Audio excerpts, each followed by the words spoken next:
दूसरा, पित्त का हिस्सा बहुत क्लियर है, एकदम स्ट्रेट फॉरवर्ड है कि घी ज्यादा खाएंगे पित्त आपका हमेशा सम रहेगा। और ज्यादा घी खाने का जो समय है वो बारिश के दिनों में और ये जो गर्मी के दिन होते हैं ना, उस समय घी ज्यादा खाइए ताकि पित्त को कंट्रोल करके रखे। और वात के लिए मैं पहले ही बता चुका हूं, शुद्ध पित्त। अभी ये जितनी बात है आप सोचो कितनी सरल है, बस हमें अपनी जीवन शैली में थोड़ा बदलाव करना है। जीवन शैली में बदलाव से पहले मन में संकल्प लेना है कि जी हम तो ऐसे ही चलेंगे, दुनिया जिधर जाए जाए हमें उससे मतलब नहीं, हम तो ऐसे चलेंगे। तो ये तीन चीजें अगर आपने देख ली तो बहुत अच्छा है। अब थोड़ा आगे चलें, अब और दूसरी चीजों पे मैं चलता हूं कि और कौन कौन सी चीजें हैं जो आपके आसपास हैं और आपके वात पित्त कफ तीनों को सम पे लाने में मदद कर सकती है। ये तीनों समभाग में रहें तो अच्छा होता है। और कौन कौन सी चीजें हैं? तो भागवती जी कहते हैं रसोई के बाहर जाने की जरूरत ही नहीं, सब वहीं है। भागवती जी ने एक सूत्र लिखा है, दुनिया का सबसे बड़ा औषधि केंद्र हमारा रसोई घर है। सबसे बड़ा औषधि केंद्र रसोई घर है। अब दुर्भाग्य से हम रसोई में जिनको मसाला कहते हैं ना, मसाला, वहां मसाला कुछ नहीं है, सब औषधि है। मसाले का और औषधि का अंतर मालूम है? ये मसाला तो शब्द ही भारत का नहीं है, पहले तो ये बता दूंगा। ये अरबिक शब्द है, फारसी से अरबी में आया, अरबी से हमारे घुस गया, हिंदी में और जगह जगह घुस गया। ये विदेशी आए तो ये शब्द भी आया। हिंदुस्तान में 17वीं 18वीं शताब्दी का साहित्य जब मैं पढ़ता हूं तो जब तक मुगलों का राज्य रहा तब तक मसाले शब्द का बहुत उपयोग है। मुगलों के राज्य के पहले एक भी जगह किसी भी शास्त्र में मसाला नहीं है। चरक संहिता पढ़ी मैंने, कहीं भी मसाला नहीं है उसमें। सुश्रुत में कहीं मसाला नहीं है, बागवट की कहीं मसाला नहीं है। पुराने जितने लेखक हुए हैं ना 10वीं शताब्दी के पहले के, कहीं भी किसी ने मसाले शब्द का इस्तेमाल ही नहीं किया। हर जगह है तो औषधि है, औषधि औषधि, जीरा औषधि, धनिया औषधि, ये औषधि के रूप में है। तो इनकी जो प्रॉपर्टीज हैं रसोई घर की औषधियों की, ये सब आपके चिकित्सा के लिए है। अब मुझे समझ में आता है कि हमारे पुराने जमाने की माताएं बहनें, जो हमारी दादी हैं, नानी हैं, उन्होंने अपनी अपनी बेटियों को जो कुछ सिखाया, सब्जी बनाना तो क्या क्या डालना, जीरा चाहिए, धनिया चाहिए, हींग चाहिए, मात्रा कितनी कितनी चाहिए, वो सब बड़े वैज्ञानिक और चिकित्सक लोग रहे होंगे। क्योंकि रोज हमारे शरीर में वात पित्त कफ की स्थिति सम और असम होती रहती है। आप जानते हैं सुबह जो है ना वात ज्यादा होता है शरीर में, सुबह सुबह, दोपहर को पित्त ज्यादा होता है, शाम को कफ ज्यादा होता है। तो ये पूरे 24 घंटे में ऊपर नीचे होता रहता है। तो 24 घंटे में जो वात पित्त कफ ऊपर नीचे होता रहता है, तो सब्जियों में उसी के हिसाब से औषधियां डाली जाती है। जैसे दोपहर की सब्जी बने, दोपहर की, तो मेरी दादी को मैंने देखा था कि दोपहर की सब्जी बनाएगी तो अजवाइन जरूर डालेगी उसमें, और वही सब्जी रात को बनाती थी तो अजवाइन नहीं डालती थी।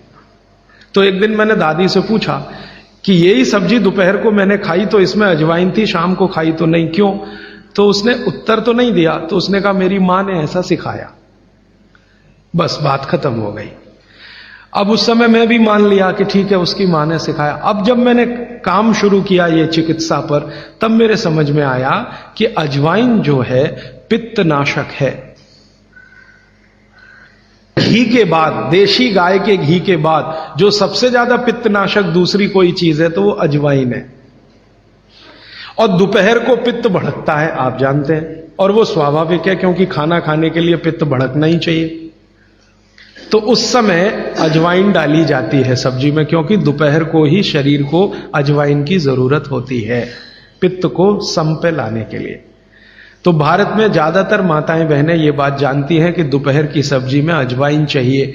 दोपहर का दही है ना, दही का मट्ठा, उसमें भी अजवाइन का बघार लगता है। दोपहर की जितनी भी चीजें हैं ज्यादातर अजवाइन ग्रस्त होती हैं या अजवाइन से बनती हैं, क्योंकि पित्त को सम पे रखना है। तो आप सोचो जो लोग ये कर रहे हैं वो बिना कहे कितना बड़ा काम कर रहे हैं। हमने उसका वैल्यूएशन नहीं किया, ये हमारी मूर्खता। हमारे यहां तो एक बहुत बड़ा दुष्कर्म इस देश में हुआ है।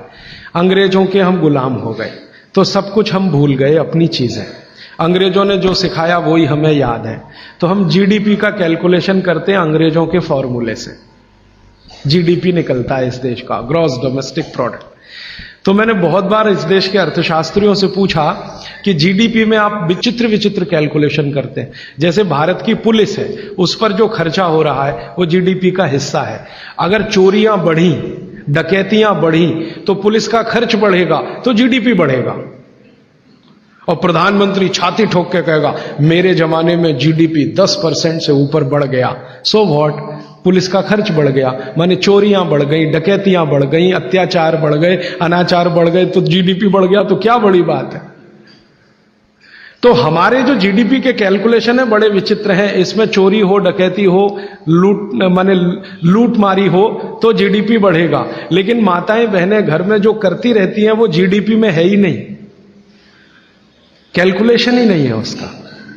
भारत सरकार कोई कैलकुलेशन नहीं करती कि किसी माँ ने 1 किलो पापड़ बना दिए तो जीडीपी बढ़ा कि नहीं, तो कहते हैं जी मालूम नहीं बढ़ा कि नहीं बढ़ा, क्योंकि कैलकुलेशन नहीं है। किसी माँ ने दाल की बड़ी बना दी 5 किलो दाल की, तो जीडीपी बढ़ा कि नहीं बढ़ा। आपका मन क्या कहता है, बुद्धि क्या कहती है, बढ़ा कि नहीं बढ़ा। किसी ने बड़ी बना दी, किसी ने पापड़ बना दिए, किसी ने कुछ बना दिया, किसी ने गोंद के लड्डू बना दिए, किसी ने मावे का कुछ बना दिया, तो जीडीपी तो बढ़ ही रहा है, लेकिन हम कैलकुलेट नहीं कर रहे हैं उसको, क्योंकि अंग्रेजों के यहां महिलाओं का किया हुआ काम महत्व का नहीं माना जाता। अंग्रेजों के यहां ये जो अंग्रेज जात है ना दुनिया में, ये महिलाओं के किए हुए काम को काम ही नहीं मानती। आपको मालूम है 2000 साल यूरोप में महिलाओं को पुरुषों से हमेशा कम वेतन मिलता रहा, और आज भी है ये कई देशों में। वो मानते ही नहीं कि इनका कोई काम है। क्यों? वो महिलाओं में आत्मा नहीं मानते। हां, यूरोप का सबसे बड़ा दार्शनिक है प्लेटो, वो कहता है कि स्त्रियों में आत्मा ही नहीं होती, आत्मा सिर्फ पुरुषों में होती है। तो स्त्री जो करे वो बेकार है, पुरुष जो करे वही अच्छा है। तो उनके यहां से ये कैलकुलेशन हमारे यहां आ गया कि स्त्री कुछ भी करे तो काम ही का नहीं। तो अंग्रेजों का 200-250 साल जो राज चल गया उसमें हम सब के दिमाग खत्म हो गए, सोचना विचारना बंद हो गया, तो हमने भी वही मान लिया। मैं अब इसको बदलना चाहता हूं और मैं ये समझना चाहता हूं और समझाना चाहता हूं कि स्त्रियां जो कर रही हैं वो किसी डॉक्टर से कम नहीं है। बस अंतर इतना है कि डॉक्टर को आप फीस देकर उससे एडवाइस ले रहे हैं, हमारी दादी नानी फोकट में वही एडवाइस दे रही है, धनिया खाओ, जीरा खाओ और ये अजवाइन खाओ, आपके पेट की गैस खत्म हो जाएगी। और ये 3500 साल से वैसे का वैसा ही है, अजवाइन खाओ तो गैस खत्म होती ही है। कभी भी आप करके देख लो।